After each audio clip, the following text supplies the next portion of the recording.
మన ప్రభువైన యేసుక్రీస్తు నామమున అందరికీ ప్రైజ్ ది లార్డ్. అంటే హెబ్రోను క్యాలెండర్ వాగ్దానము ద్వితీయోపదేశ కాండము 6వ అధ్యాయము 5వ వచనము. నీ పూర్ణ హృదయముతోను, నీ పూర్ణ ఆత్మతోను, నీ పూర్ణ శక్తితోను నీ దేవుడని యెహోవాను ప్రేమింపవలెను. దేవుడు మన కొరకే సిద్ధపరిచినటువంటి వాగ్దానము. పూర్ణ హృదయముతో దేవుని ప్రేమించాలి, పూర్ణ ఆత్మతో దేవుని ప్రేమించాలి, పూర్ణ బలముతో దేవుని ప్రేమించాలి, పూర్ణ శక్తితో దేవుని ప్రేమించాలి. మనం ఎటు చూసినా సరే దేవుని ప్రేమించేటువంటి వారముగా ఉండాలి, హృదయమార ప్రేమించే వారముగా ఉండాలి, ఆత్మ పూర్ణత కలిగి ప్రేమించే వారముగా ఉండాలి, మన శక్తికి మించి ప్రేమ కలిగినటువంటి వారముగా ఉండాలి. ప్రతి దాని విషయంలో, దేవుని సేవించే విషయంలో, మన ప్రభువైన యేసుక్రీస్తు వారిని వెంబడించే విషయంలో ప్రేమ కలిగి జీవించే వారముగా ఉండాలి. ప్రేమ అది శ్రేష్టమైనటువంటిది. మొదటి కొరింథీ రాసినటువంటి పత్రిక 13వ అధ్యాయము 13వ వచనంలో విశ్వాసము, నిరీక్షణ, ప్రేమ, వీటన్నిటిలో ప్రేమే ప్రాధాన్యత కలిగినటువంటిది, ప్రేమే మంచిది. కాబట్టి మన జీవితంలో ప్రేమ కలిగి ఉండేది నేర్చుకోవాలి. ఏ విషయంలో? దేవుని ప్రేమించే విషయంలో మనము ప్రేమ కలిగినటువంటి వారముగా ఉండాలి.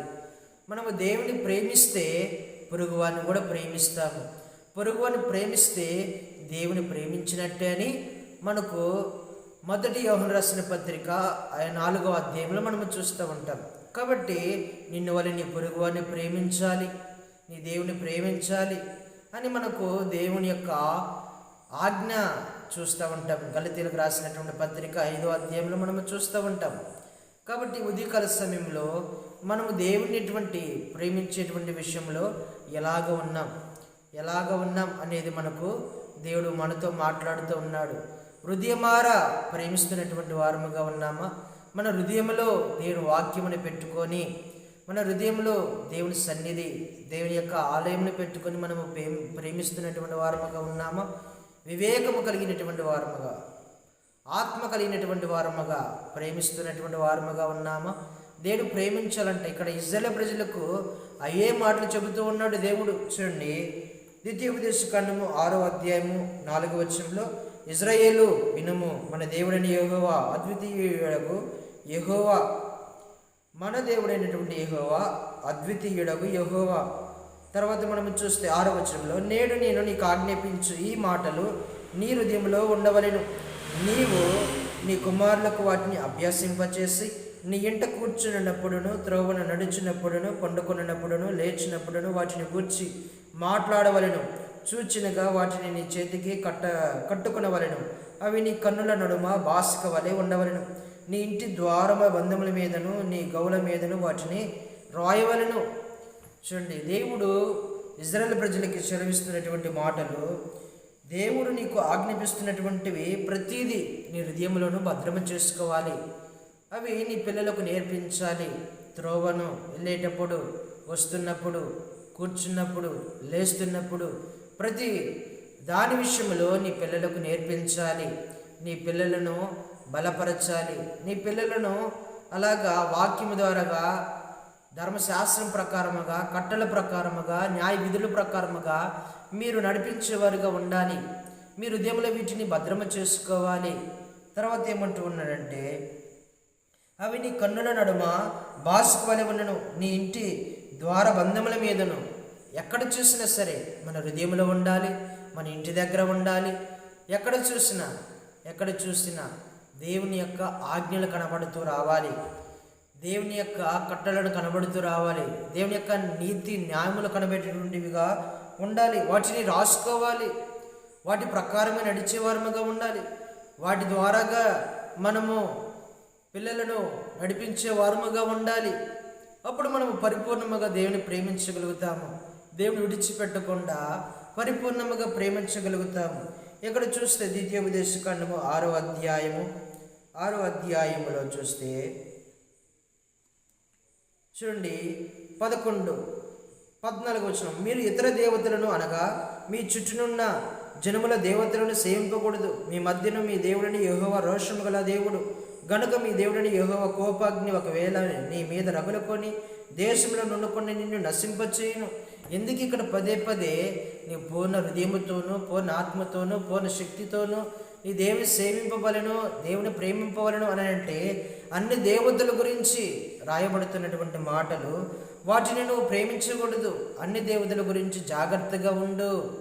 ఎందుకంటే ఇజ్రాయేల్ ప్రజలు వీటి వెంట చాలా అతి వేగంగా వెళ్ళినటువంటి వారుగా ఉన్నారు. అన్య దేవతలను సేవించేవారుగా, అన్య దేవతల యొక్క విగ్రహములను పెట్టి పూజించేటువంటి వారుగా, వాటి వెంట బహు వేగముగా వెళ్ళినటువంటి వారుగా ఉన్నారు. దాన్ని బట్టి దేవుడు ముందుగానే వారికి జాగ్రత్త రూపంలో హెచ్చరిక చేస్తూ ఉన్నాడు.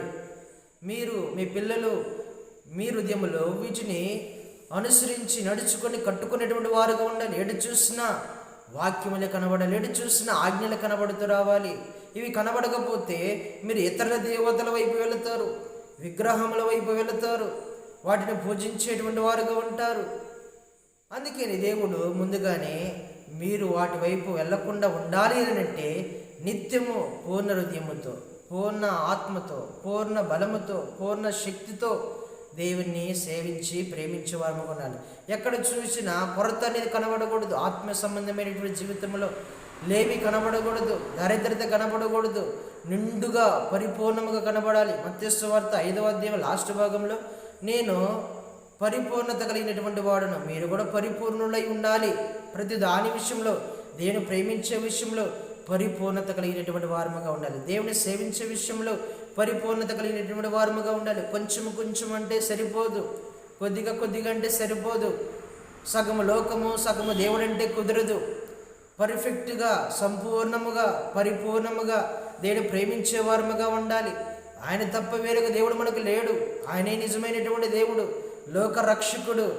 మన యొక్క పాపముల నుంచి, శాపముల నుంచి, అపరాధముల నుంచి తప్పించి మనల్ని ప్రేమించి మన కొరికి ప్రాణము పెట్టినటువంటి దేవుణ్ణి మనము హృదయమార ప్రేమించే వరముగా ఉండాలి, హృదయమార గణపరిచే వరముగా ఉండాలి. హృదయమార దేవుని యొక్క వాక్యమును భద్రము చేసుకొని ఎక్కడ చూసినా కనబడేటువంటి రీతిలో మనము బ్రతికేటువంటి వారముగా ఉండాలి. విగ్రహారాధన వైపు కానివ్వండి, అటువైపు దేవతల వైపు కానివ్వండి, ఈ లోక వైపు కానీ వెళ్లకుండా ఉండాలి అని దేవుడు మనకు ఈ ఉదయకాల సమయంలో హెచ్చరిక చేస్తున్నాడు. ప్రేమైనటువంటి దేవుని బిడ్డలారా, ఇంకా దేవునిలో పరిపూర్ణముగా రాలేకపోతున్నావా? సగము లోకము, సగము దేవుడు కావాలని అంటూ ఉన్నావా? నీకు ఇష్టమైనటువంటిదే నీకు విగ్రహంగా మార్చుకుంటూ ఉన్నావా? నీ తలంపులే కానివ్వండి, నీ ఆలోచనలే కానివ్వండి, నీ ఇష్టాలే కానివ్వండి, నీ కోరికలే కానివ్వండి, ప్రతిదీ నీ ప్రవర్తనే కానివ్వండి, నీ గర్వమే కానివ్వండి, నీ అహంకారమే కానివ్వండి, ఏదైనా సరే అది దేవతగా కొలుచుకొని దానినే ప్రేమిస్తున్నటువంటి వాడివిగా ఉన్నావా? ఈ ఉదయకాల సమయంలో దేవుడు మనతో మాట్లాడుతున్నటువంటి మాట, వాటన్నిటిని విడిచిపెట్టు. వాటన్నిటిని విడిచిపెట్టి పరిపూర్ణమైనటువంటి హృదయంతో దేవుని సేవించు. నువ్వు పడిపోకుండా, తోలి తొట్టిల్లిపోకుండా వాటిని నీ హృదయంలో భద్రమ చేసుకో. నీ దేవుని ప్రేమించడానికి, మన దేవుని ప్రేమించడానికి మన హృదయంలో వాక్యం ఉండాలి. అప్పుడు మనము పాపం చేయడానికి అవకాశాలు ఉండవు, విగ్రహారాధన వైపు వెళ్ళడానికి అవకాశాలు ఉండవు. ఎక్కడ చూసినా మనం కూర్చున్నటువంటి స్థలాలలో కానివ్వండి, నుంచున్నటువంటి స్థలాలలో కానివ్వండి, ఎక్కడ ఉన్నా సరే అప్పుడు మనము వాక్యమును ఆధారం చేసుకొని వాటి వైపు వెళ్లకుండా ఉండగలుగుతాము. ఇలాగ వాక్యం లేకుండా ఉంటే ఎటు చూసినా దేవతలు కనబడుతూ ఉంటాయి, ఎటు చూసినా మన ఇష్టాలు కనబడుతూ ఉంటాయి, ఎటు చూసినా మన యొక్క జీవితము మనకి కనబడి ఇతర దేవతల వైపు వెళ్ళేటువంటి వారముగా ఉంటాము. కాబట్టి ఉదయకాల సమయంలో దేవుని బిడ్డలారా, జ్ఞాపకం చేసుకోవాల్సినటువంటి విధానములో మనము జ్ఞాపకం చేసుకొని దేవుణ్ణి పరిపూర్ణముగా ఆరాధించే వరముగా, స్తుతించే వరముగా ఉండాలి. పూర్ణ హృదయముతో, పూర్ణ బలముతో, పూర్ణ శక్తితో, పూర్ణ ఆత్మతో మనం దేవుని ప్రేమించే వరముగా ఉండాలి. ఎఫెసీయులకు రాసినటువంటి పత్రిక 5వ అధ్యాయం 18వ వచనంలో మీరు ఆత్మపూర్ణులై ఉండాలి. ఇక్కడ ద్వితీయోపదేశ కాండము 1వ అధ్యాయంలో చూస్తే,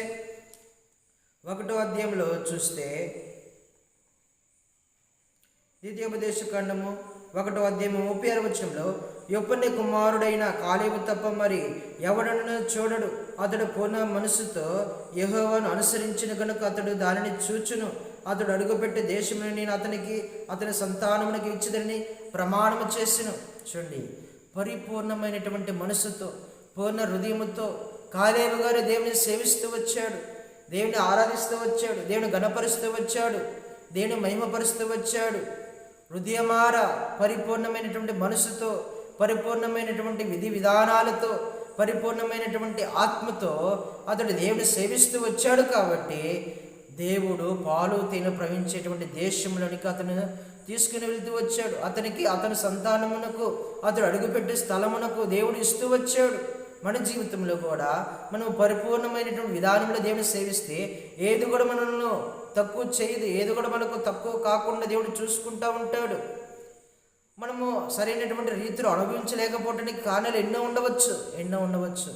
వాటిలో పరిపూర్ణముగా దేవుణ్ణి ప్రేమించలేకపోవటమే మనము మొట్టమొదటి ప్రధానమైనటువంటి కారణమని మనం చూసుకోవచ్చు. ఇక్కడ మనకు కాలేబు గారు చూస్తూ ఉన్నాం. పూర్ణ మనసుతో దేవుని సేవిస్తూ వచ్చాడు.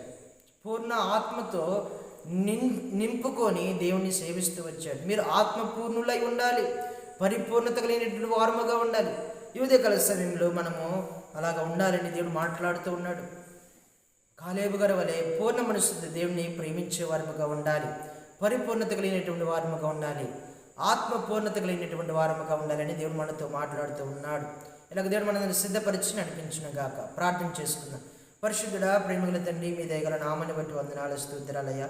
ఈ ఉదయకాల సమయంలో మాతో మాట్లాడినందుకు వందనాలు ప్రభా. మీ వాక్యము మా హృదయంలో ఉంటే ప్రభా, విగ్రహారాధన వైపు కానివ్వండి, దేవతల వైపు కానివ్వండి ప్రభా, మాకు ఇష్టమైనటువంటి విగ్రహాల వైపు కానివ్వండి, వాటి వెంట వెళ్లకుండా ఉండగలుగుతాము ప్రభా.